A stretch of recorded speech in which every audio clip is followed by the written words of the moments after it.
এই যে লুডুসগুলো আমি সেদ্ধ করে নিয়েছি, আর এই মটরশুঁটি আর টমেটো আর চিকেন নিয়েছি কয়েক পিস। যে কড়াইতে পেঁয়াজ দিয়ে দিচ্ছি, পেঁয়াজ ভাজা প্রায় শেষের দিকে। এখন ডিমটা ছেড়ে দিব।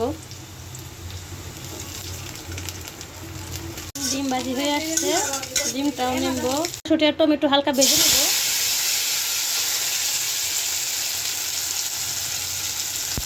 লবণ দিয়ে দিলাম।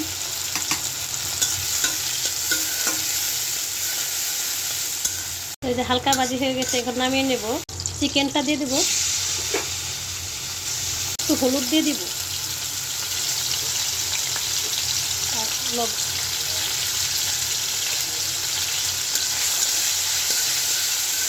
ভাজা হয়ে গেছে, মশলাটা দিয়ে দিব।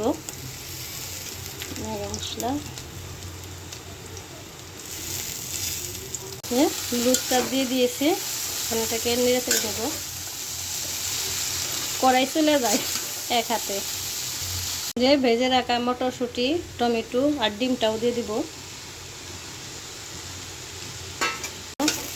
লুডুটি যে হয়ে গেছে, এক হাতে লাড়া যায় না, কড়াই চলে যায়, ক্ষমা দৃষ্টিতে দেখবেন। এখন নামিয়ে নেব।